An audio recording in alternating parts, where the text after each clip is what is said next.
WWE games are continuing the hot streak for the franchise that kicked off after the series went on hiatus in 2020. WWE 2K24 delivers another solid entry in the wrestling series that continues to improve on the formula. It's been mostly uphill for WWE 2K since the disastrously received WWE 2K20 sent the developers back to the drawing board, skipping 2021 entirely as a result. But since its triumphant return with WWE 2K22, Visual Concepts has finally been delivering what fans deserve, especially after putting up with the absolute mid-entries like 2K17, 2K18, and the so bad it caused a hiatus 2K20. This year is no different, with WWE 2K24 continuing to build on the momentum of its success by including some absolutely essential additions to help the available match types stand up to the series' peak, with PS2 entries like Here Comes the Pain and SmackDown vs. Raw 2006. Returning this time around are Casket Match, Ambulance Match, and, my personal favorite, Special Referee Match. Casket matches make their return for the first time since SmackDown 2 on the PS1. And while the match type isn't anywhere near as prominent on WWE programming as it was then, it's a fun match to throw in there. Ambulance Match is functionally very similar to the Casket. Both involve throwing someone into something and mashing a bar to get them down. These elaborate gimmick matches are cool, but the real highlight of 2K24 is the return of Special Referee Matches, a match in which a player can take on the role of a ref and call the bout however they please. You can be as legit as possible and call things straight down the middle, or you can take things into your own hands if a wrestler pisses you off during a bout. However, the introduction of the referee gauge prevents you from abusing your power and wrecking the match. It's a great match type, but there is something to be said for this series bringing back content from earlier entries to market as new additions, with the special referee appearing as recently as WWE 2K14. Something that really stood out to me in this year's entry are all the new small touches, like changing the camera to face the ramp, being allowed to throw weapons, or being able to have your wrestler pull down the straps of a singlet, like Kurt Angle and The Undertaker would do during the climax of an intense match. These may not improve the game majorly, but little touches like this make things that more immersive. Speaking of WWE 2K14, we're now a decade on from the title's 30 Years of WrestleMania 2K Showcase, a historical mode that has you relive iconic matches from WWE interspersed with footage from the matches.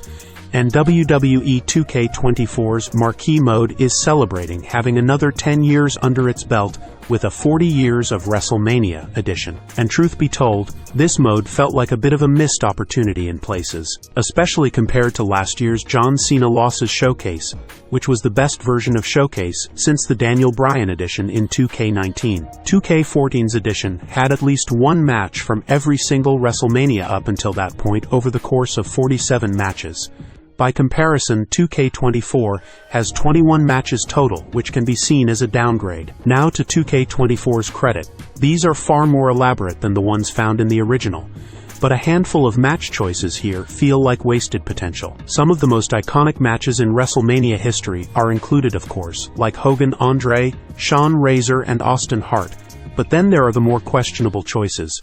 Orton Rollins at WrestleMania 31, Rude Warrior at 5, and Hart Piper at 8, while the latest event, WrestleMania 39, gets 3 matches on its own. This leads to some iconic figures like Triple H and Batista to be completely absent from the mode. It goes the other way too, however, with some banger matches like Angle, Guerrero, and Shawn Taker 1 being included after their shocking absence last time. The mode is played through in kayfabe, aka wrestling isn't staged.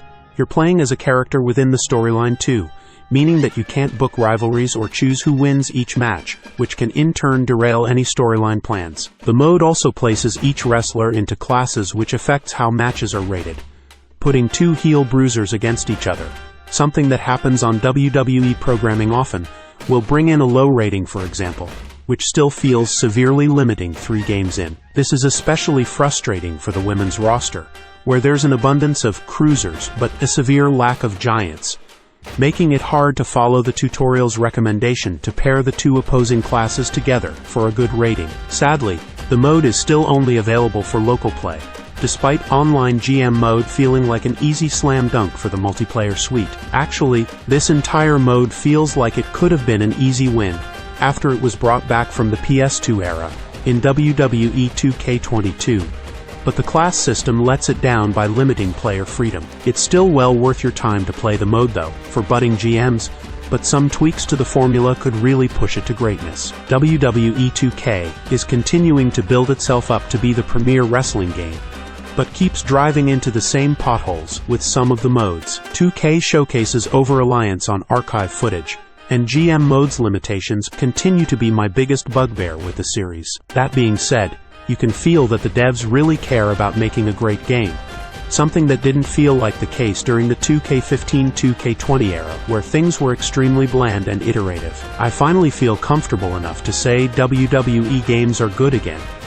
Let's hope 2K keeps this momentum going, and finally becomes the undisputed champion that it's capable of being. And that concludes our in-depth review. I hope you enjoyed the video and found it informative. If you want to stay up to date with the latest gaming news, reviews, and tips, make sure to hit that subscribe button and turn on notifications. We have plenty more exciting content coming your way. Remember to use our link in the description to check out Fanatical Games deals. Once again, thank you for watching. We appreciate your support. Until next time, happy gaming.